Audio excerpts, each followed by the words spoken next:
Welcome to Season 3 of the Knack 4 Business Podcast. Over 250 episodes strong, we're here to ignite your entrepreneurial spirit with fresh insights, networking gems, and creative strategies that elevate your game. Are you ready to discover what your Knack 4 business truly is? Your hosts are Bernie Franz-Grote from Creative Insight and Wayne Pratt from Motivate You, Inc. Today's topic is Beyond Accessibility, Hot Digital Assets that Transform Your Business. Our guest today is Trevor Gibbs from the Web Detective. With over 24 years of experience, Trevor began his journey in a traditional marketing firm dedicated to enhancing online databases for non-for-profits, thereby boosting relationships and increasing donations. During the COVID-19 pandemic, his company broadened its scope to include ADA website compliance, a critical area as businesses strive for inclusivity and seek to evade legal complications. Notably, Trevor effectively safeguarded a nonprofit client from an ADA lawsuit, ensuring ongoing compliance and enlightening them on previously unrecognized requirements. Today, his firm, Web Detective, provides comprehensive services and protection for businesses and nonprofits alike. They help entities distinguish themselves through digital assets such as digital business pages, online reputation with the local authority, knowledge panels, mobile apps, and potent digital marketing tools, facilitating their ability to broaden reach and cultivate a loyal customer base. Trevor, welcome back. Do you have a favorite quote or saying you like to work with, sir? Thank you for having me back, Bernie. There's a couple, actually. I think one I've cribbed from somebody very famous, Mr., or should I say Sir Winston Churchill. You're going through hell, just keep going, which I think is very prominent. You know, if things are bad, it can never be that bad on the other side. One kind of related to working in the United States. It doesn't matter what you say or what you do, it just means I can sue you. And that's kind of the reality of where we live today. Instead of trying to say apologies and sorry, it's how can I be compensated? That seems to be the world we live in today. Let's talk about ADA compliance. What is ADA? ADA stands for the American Disabilities Act. And that law has been out for 32 years now, introduced by W. Bush back in, 91, was it? And it was to give the equal playing field for people with disabilities, equal access to places and services that meant they were not allowed to be cast out from normal society, which would seem to be the common trend of that day. You know, things like curb cuts that we often see today. SMS messaging actually started out for people who were who were deaf. Prime reason that, you know, you send them a text message so they could read it because the telephone wouldn't work. So it's surprising how many elements for people with disabilities are incorporated into daily life and places, and we don't even recognize them. But that's what the ADA is for, to bring in equality. How does this all become like a pivotal piece to all digital marketing strategies? You know, say you don't have sight or you don't have hearing. How do you make that part of the digital strategy? I mean, you just covered it with when you talked about the texting, right? But how do you make that a part of your marketing strategy? How do you cover all the bases? And how many different types of things should you be aware of? Well, you could say every individual being unique. If you have more than one type of disability, the combination is almost uncountable.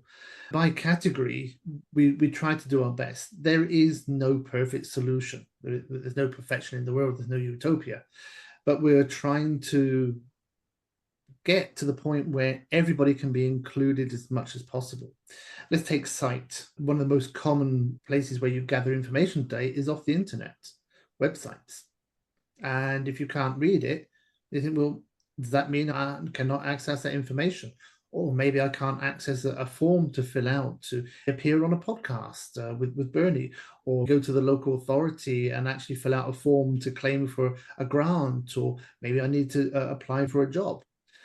Everything's put online these days. How do they cope? Well, they have special tools, some called like screen readers, JAWS, NVDA. They're all designed to read the text. And it's not reading the text that you and I would read from, let's say, a Word document posted online. It actually goes behind the HTML coding of a website and picks up the information there. So it knows it should be laid out in a proper fashion like we should do with a Word document. You have a header, subheaders, and titles. You're going to have paragraphs. If you need to move from one place to another, you're going to indicate there is a link that you can navigate. The blind person would then have a special keyboard to navigate through that website to gather that information. If you're hard of hearing, that's where you have closed captions on videos. That also helps people of other nationalities, for learning maybe a new language, or even just to maybe they haven't heard the word correctly. People with ADHD, colored reception. How often do we get to a website and it's like, my goodness, this is the ugliest thing I've ever seen, or it's glaring at me so much, if I turned off all the lights, it would still burn my eyes out within 30 seconds. Those are things that we have to address, because every business owner has the right to design in their own colors, their own styles of what they want to attract them for their products and services. But it's not suitable to all. We're now trying to make everything suitable to all. How does making websites accessible impact customer service? Well, that's a good question. How does it? Customer service, generally, if you have a website that's accessible and there's some information that's misleading, I can find contact on that website to contact the owners and say, I understand there's some information here. Could you help me? Most of those companies who are considering accessibility as part of their organization will have a customer strategy to help everybody.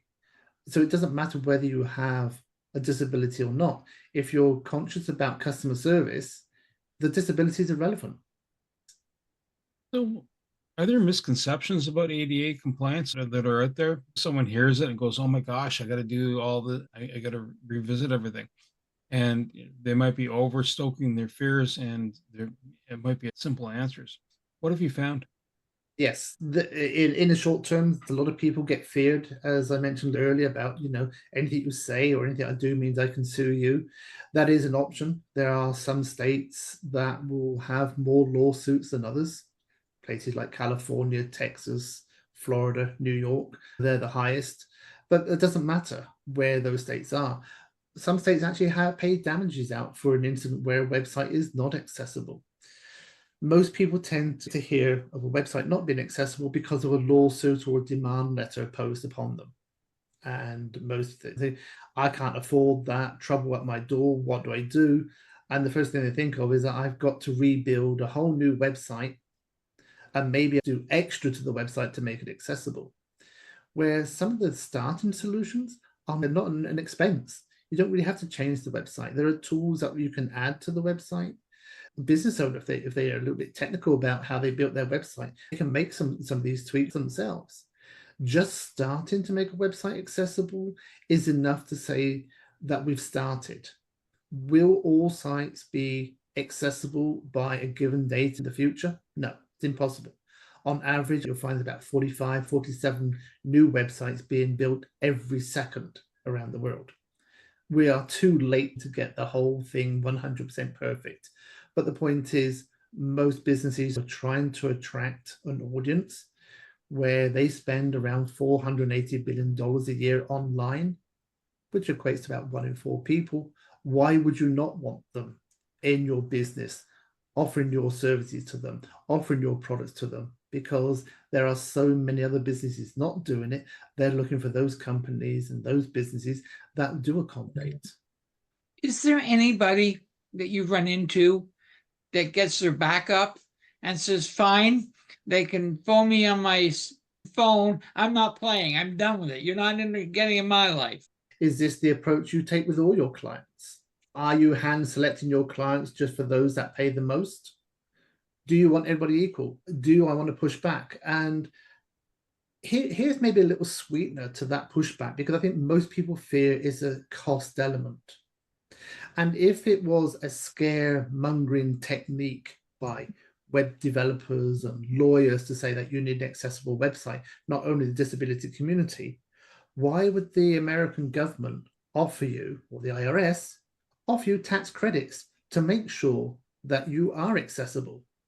So why would you want to push back if I can make your company more accessible, open to more people who are spending vast amount of dollars online every day, to a point where you can get rewarded and reduce your tax bill at the end of the year. I think that's a win-win. Are there other side benefits? And we talked about someone that doesn't have audio capacity, text messaging. That's a side benefit. Are there other side benefits from customizing your website that benefit everybody? It helps a particular target audience so they can interact, but does it also help the rest of us, regardless of where we're at and what we're at? Let's take elements that I don't have a disability. I suffer with migraines. How often do we see applications, apps, where you have dark mode? You put a dark background on with white text on top. Most websites are built with the common premise that we use a white background. And ironically, I don't know why they want to put grey text on white background. It's not very contrasting. You know, if you've got light sensitivity or poor vision, cataracts, not a person with disability, but cataracts make things a little bit blurry, but also filters out shades. And if you think you've got grey text on a white background, how am I going to see that? If I diminish the brightness too much because of my migraine, I lose the text into the background. What about grandparents who want to get online? They want to use the internet. And how often have we been to that online store and you choose a color of a product and it's like what they call a radio button? It's about a button that's probably about 1/18 of an inch wide. And you've got a mouse pointer, which is probably about 1/16 of an inch wide. And you're trying to navigate it. It used to be like a little plastic case with like 10 balls in it, and you used to tilt it left and right and try and fit it into the hole and fill up all the holes. That's the same process for a lot of people, maybe who's with an onset of a little bit of Parkinson's, or maybe those with a bit of poor vision, trying to pick, is that a dark blue? Is it navy blue, or is it black or charcoal gray? And by the time I'm chasing this small mouse around this large screen, trying to fit it into a small hole, I'm frustrated. So there are some examples of where maybe not having a disability, where if you had better user interface, better user experience on a website, people would actually select your products quicker and have a better experience. Nursing mums or athletes who have maybe broken an arm and suddenly think, well, I'm right-handed, I've now got to use a left-handed mouse, or I don't have a left-handed mouse, I've got a right-handed mouse. Oh, if I know I can use the keyboard to navigate that website, there again, I've made it accessible, not to people with disabilities, but those with maybe a temporary disorder. So here's a question. I think I know the right answer. I would assume that one of the responses taken is I'll wait till I'm caught, I can't be bothered, I'll fix it later. And the other is doing a preemptive audit because it's the right thing to do, and then you won't get sued. Walk me through that. How would I walk you through that? You know, wait until it's too late. Well, maybe your business is no longer in business because all the other people who decide to be caring and nurturing to excess and allow everybody with accessibility in there are picking up more business than you. So if you're going to wait for that fine, is that the best marketing strategy that you as a business owner decided to take? I think today you've got to think about it. Instead of resting on your laurels, you've got to get out there and start fighting for business, because there are a lot of people who are doing it a lot smarter and a lot quicker. Why don't you get ahead of the game? If there's only like 2 or 3% of most of these websites are accessible, where does that put you in the market when you've got 1 in 4 people technically with a disability looking for products and services? Of course, you're going to get better traction, better visibility. And we all have heard of marketing things called SEO and indexing and words. Well, the accessibility, if it's done correctly onto your website, actually helps Google to index your website and say, hey, this website is built really in a wonderful way. We've actually got images with alt text. When you put an image into a Word document that you may send to somebody, or maybe put it online, it asks you for a description. That's what the screen readers use. But also that helps to describe what the image is, and it helps AI to indicate, well, here's a man standing over a woman in a chair wearing a white jacket. What is he doing? I don't know. But if you put the description of a dentist inspecting a cavity of a patient, we know that is a dentist doing his job. And that would actually help that dentist to rank better, because the information is superior for AI to give those answers. Do you find that businesses that are tuned into their website also are tuned into their brick and mortar location too? You'll find that wheelchair accessibility is one piece, the type of door handles, the colors they use on signage, that whole thing. It's like a gestalt of everything as one package. I think there's still a disconnect. Businesses, when they have a brick and mortar establishment, they know by local government that it has to have an accessible ramp, counters at a certain height, colored, coded instruments to be used. Usually they've forgotten about the website because most of those laws have come out prior. 1991, how much work was done on the internet at that point? That's when the ADA law came out, but that's been changed over the years to include digital assets. Now it's mandated that there are now deadlines for certain companies and certain local authorities to make sure that all their websites are compliant by a certain date. I've noticed one other thing when I'm handling software and the contrast is off, I'll highlight text and a little icon shows up at the end of the on the margins going, what's that icon doing there? And I click on it, it says, this may not be, in other words, don't publish it for everybody. I mean, I'm using it as a kind of a refined marker, but you see the software already kind of going, this might not be readable by all folks. Do you find that software itself that you're acquiring already has this hint, don't do that, it's not going to be visible? Do you find that happening a lot in the software space? No. Those that are starting to do that is because it's bringing the awareness to everybody that you have to think of color contrast. It's not only for people with poor vision, it just makes better readability for everybody. Color is very important to most people. When you start thinking about, do you live in the 50 shades of gray or the pastel palettes of whatever? At the end of the day, how can you get 50 shades of one color when there are so many millions of them? But add something that's a little bit contrast. If you stand out with two colors, why do you think two colors is the most important marketing strategy? They tend to be the two brightest on the spectrum. I can think of a fast food takeaway that used red and yellow. Worldwide, they are well known as certain brands, like a beverage company using red and white. That's not the greatest combination, but they do stand out. If you got to the position where you can say that's too bright and I can dim it down, as a user, that's a benefit to me. And maybe I now start adhering to thinking, well, because I was given that accessibility or that change option with that company or with this piece of software, I become brand loyal. One thing I'm hearing and seeing a lot is talk about AI, digital tools, innovation, and there seems to be a lot of signal to noise ratio. Can you tell me what tools you were excited by, what you actually use, what you wanted to use and found out it didn't work the way you thought it would? Tell me about digital tools. Oh, like all digital tools, they're designed by humans to start off with, and then we ask the AI to improve it. Well, it can only improve upon what it's given to start with. That's where, when we say an AI is going to build a website, usually the people that have designed that are software developers. They are not web designers. They haven't thought about accessibility. And I can think of some of those websites that say, oh, we'll give you a website. And they don't mention one thing about accessibility. So a lot of those really fall short. The guidelines, which is WCAG, they've been around now for what, 20 odd years. The first stance came out in 2008. Point is, there's still software companies out there using that basic level, thinking that's the standard. But in 2018, we had a major update. We've had another major update last year. And they're always going to be changing because of software. We can't rely on AI to get it right if the humans haven't put in there, this is the criteria.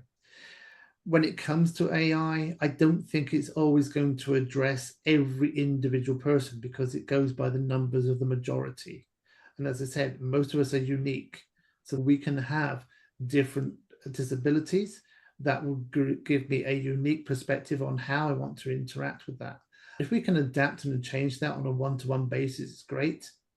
But AI is not going to do that because it's just going to go with the simplest route because that's what it's being told to do.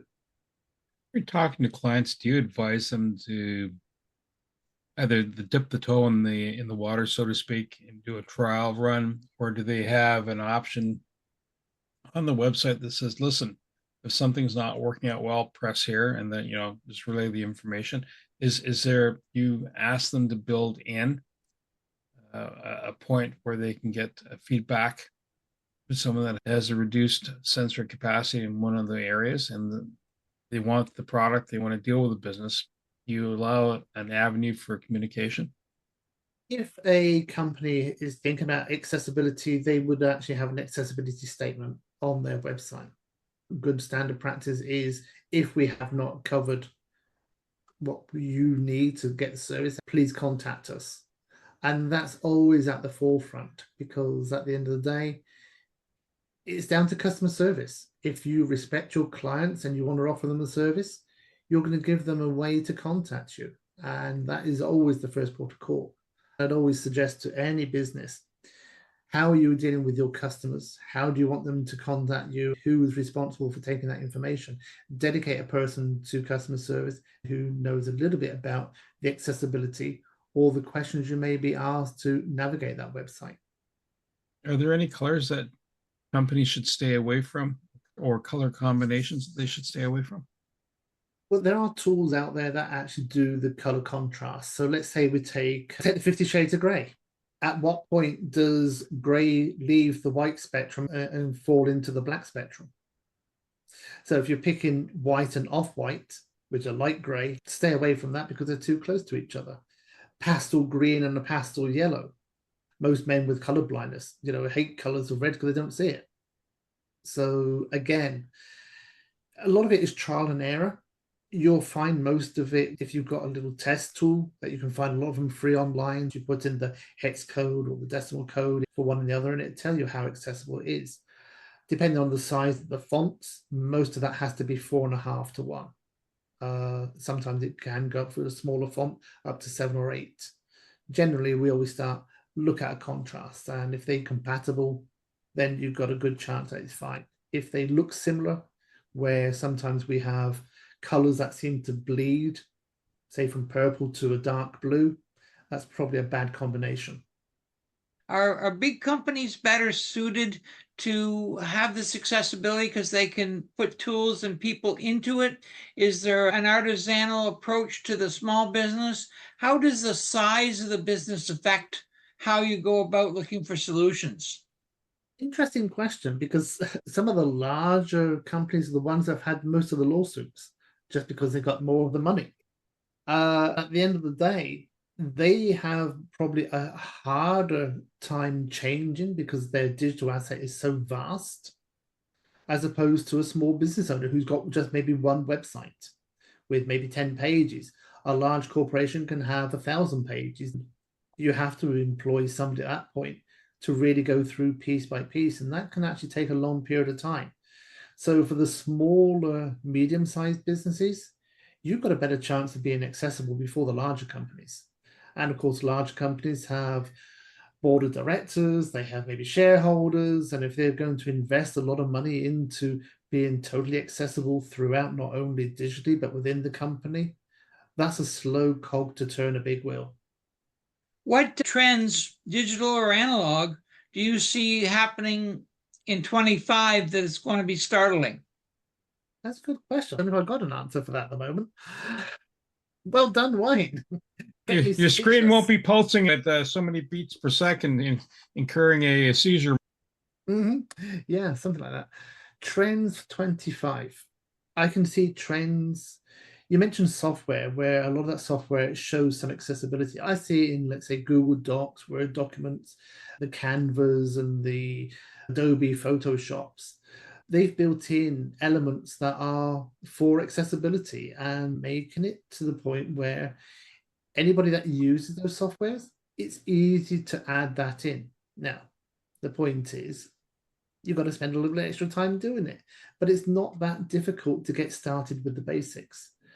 And I think now The color contrast wheels are out there, people with contrast, and more people are starting to talk about it. The disability community are talking more about how it helps them. At the end of the day, most things run in most countries generated by money.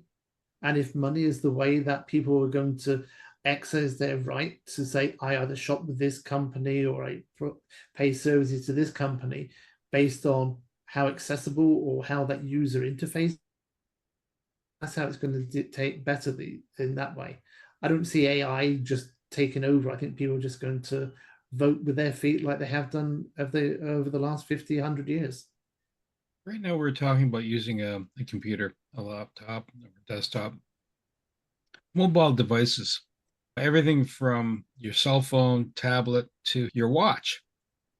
Is that stretching the accessibility pieces? Are there going to be some features you're just not going to be able to use because there's no way to make it better? Or is there a way to optimize those smaller devices? There's still a long way to go with technology. And I'll give you an example, which probably you haven't even thought of, Bernie. Most of the companies who are building that, whether it's Android or Apple, they have software on there for accessibility. I found just on iOS recently, for accessibility, if you want to open up a camera or you can actually use a tap feature by touching the back of the phone 2 or 3 times, and you can stimulate a function to happen on your phone, which I thought was amazing. I didn't have to be disabled to use that, but it's a great feature to have if I suddenly like, oh, how often I got to unlock my phone, I got to put the password in and show it to my face, and I want to open up the camera. If I could just tap the back 3 times and open up the camera instantly, isn't that a great tool to have? And again, here we are bringing accessibility into everyday life for everybody to use. Now, do all pieces of equipment, electronics, adhere to accessibility? No. How many of us have a remote control with an LED display on it? What happens when the device goes wrong? An air conditioning unit, it puts out there error code C6. Unfortunately, if you're blind, you can't plug in your screen reader to a remote control and say, what error code is it? I'm just going to keep pressing the power button on and off and wonder why it's not powering on or off. I do that now and I can see. Exactly. We all do it with remote control. Channel up, I press it 3 times and wonder why channel 5 is always missing. We all have that as a human. We press too many buttons too quickly. But, there's still a long way to go where you think about what do you do with LED displays? I'm thinking of my printer scanner here. How do I know there's a paper jam unless I hear it? It shows me on the screen, but that's no good. As long as it doesn't light up on fire, you're good, right? That's a definite indicator something's gone sideways. That's usually a sort of either throw water on it and create a bigger fire or run quick. So small business, if you want to dip your toe in the water and are afraid of being overwhelmed, is there a cheat sheet? Is there a white paper? Is there a website? Is there an 800 number that has 5 top answers? How do you start that process? Excellent question. If you were to get out on the web and ask for how do I make my website, there are a ton of results that's going to come up. Some are cheap and cheerful, don't always meet the right standards. So like I said, there are softwares out there that I know a platform with using AI to generate a website for you. When you read through their terms and conditions, it actually says we do not make your website 100% compatible or accessible, and we only work to this standard, which came out in 2000, not the 2008 and the 2023 versions. But it's a start. At the end of the day, if you want to run a marathon, what are you going to do? First, you've got to buy yourself a good pair of shoes, and then walk around the block a half a dozen times, and then maybe 1,000 times, because eventually you're going to build up the stamina to run that full marathon. And your business website and your accessibility is the same feature. Start somewhere. Now, is there a cheat sheet? No, because it all depends on how that website is designed. But I would always say, basically, if you've got videos, put closed captions on it. If you've got a white background, considering contrast in color, go for a dark blue. Dark blue doesn't have to be black, but it is almost near black. When you've got the navigation system, When you hover the mouse over it, does it just lightly color that word, or does it have a contrast? I see many websites, they have, let's say, a light blue background, and you hover over it, and it kind of goes to a pastel blue. Why not change it to orange when the mouse pointer is actually over it? Could be your secondary color of your website. That's a great way of making a start on your website to be accessible. There's so many ways to do that without even having to think about, I need a specialist to do that. A specialist is going to make more of those elements quicker and accessible for you. You can start today for free. Now for profits, you usually find that they stay ahead of the curve, depending on how big they are, how long they've been in business for, or they're too focused on the charitable deed at the time, and the website is kind of a, it's nice to have, but maybe it looks like it came out of 1980, the colors and patterns. Yeah, see, there are three elements I can think of here. One, you're right. A lot of nonprofits have an old style website. It needs a lot of work on it. And they're going to say, well, don't think we can afford to do that. Charities by nature, slow decision makers. Is this something we've got to pay for? Because we'd rather work off donations only. Are they ahead of the curve? Not all of them. But those charities that are dealing with people with disabilities or ailments are at the front end of the curve. They know that the people they're trying to serve need this type of information. They need access. So some are and some are not, like businesses. What's success look like? When you get a client, how do you judge that it was successful? Reputation, reviews, feedback.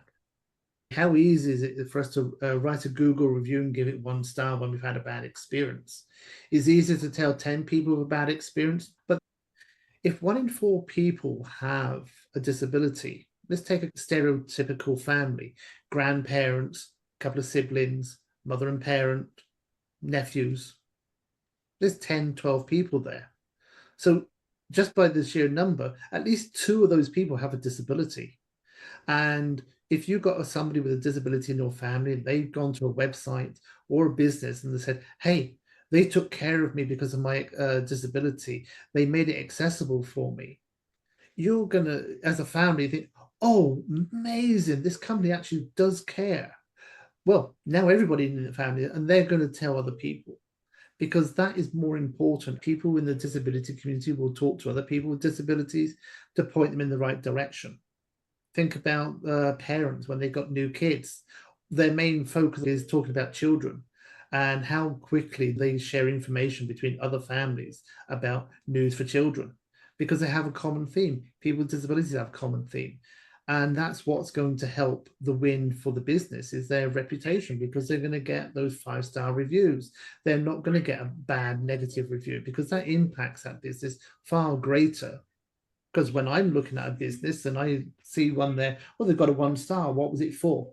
Tried to enter premises and they weren't acceptable. They didn't like the way I looked or the way I sounded. Oh, bad customer service. I don't think I want to chance my business with them. I'm moving on. Do you have a success story about someone who either bragged about how good it worked, or even better, someone who saw your product and didn't have a disability and was so blown away how good it worked? Do you have a success story for us? Well, as we mentioned at the very beginning, one of the success stories was for a non-profit. Basically, I was out networking, knew this was at the very beginning of when I started the accessibility element. And the guy looks up to me and says, well, why didn't you make the website accessible? You know, they're due for a lawsuit. So I go to the charity and I look up to them and say, look, this is a scenario. I think you need to talk to this. But you've been our guy. Why don't you fix it for us? And we need a service that is going to keep us accessible, but also cost friendly, because this was during the COVID era. And we're not sure if we're going to be here at the end of the year. That's what I said. To get started, there isn't a huge cost. If you want to do everything by tomorrow, of course it is. But if you want to get started, at least start somewhere. That was one success story. Another client that I'm still working with now has a similar thing. And she said, I never realized this. I'm trying to promote some services and products and educate people. And I have some in my own family who has poor vision. And they've never been able to read the content I've put online or follow it. I mentioned this to them. And now they actually became a client of the same person in the same family because they loved that they were accessible and could make their own decision at their own time by reading that content online. I thought it was kind of ironic in one sense that you've got somebody in your family who's not buying a product or service, but as soon as you make it accessible, they did. Trevor, if someone wants to reach out to you and say, hey, how do I make my website the right way? How do I do my marketing approach? How do they reach out to you? Well, there's a couple of ways. If they're watching on a video, there's a QR code here. You can connect me that way. There's my website, which the best one to go to now is thewebdetective.online. You'll find me on LinkedIn as Trevor Gibbs, also known as the Web Detective, and you'll find also some social media channels. And I think that's the best way. You'll find QR codes there to connect with me. In fact, if you're really lucky, you'll probably find a QR code that will say, get a free web audit. And that way you'll know where you're standing quite quickly of how good your content is out online. I want to say thank you to Trevor Gibbs, my co-host, Wayne Pratt, and you, the Knack for Business listeners. So if ADA compliance is something you want to look at, prevent any litigation and or even worse, losing customers, losing, a percentage of sales to someone else, reach out to Trevor. To reach the podcast hosts, email them at info@creativeinsight.com or by the website creativeinsight.com, spelled KREATIVINSIGHT.com. To reach Wayne at his email wayne@motive8u.ca, that is MOTV, the numeral 8 and the letter U.ca, or his website motive8u.ca. If you would like to be a guest on this podcast and share your knowledge, let us know. We would also appreciate your feedback on the content or format. Check the show notes for more details. For these podcasts, we like to acknowledge the support and thanks to the following people. Carl Richards from Podcast Solutions Made Simple, a renowned podcast expert. Fred Crouch, who is the Property Wizard podcaster, where Bernie is a co-host. Jovan Strika from At Hive, a co-working space that is more than just a space. Then Melanie Webber, Bernie's invaluable business partner, and Wayne Pratt from Motive 8U Inc., who serves as both a coach and co-host of these podcasts. Disclaimer, please note that the Knack for Business podcast episodes are meant solely for educational and general informational purposes. The information and opinions contained within are not intended to be professional advice on any subject matter. The thoughts, views, and opinions expressed by the participants are their own personal beliefs and do not represent the views of the podcast hosts or any affiliated organizations. It is important to note that this podcast is not a replacement for consulting with certified experts in your area who possess knowledge of your unique situation. The hosts of the podcast, along with any participants or affiliated groups, do not take responsibility for any actions taken or not taken based on the information presented in this episode. It is highly recommended that individuals seek guidance from their own personal advisors in fields such as accounting, law, or other pertinent areas prior to undertaking any actions or making decisions that may impact their financial, legal, or other aspects of life.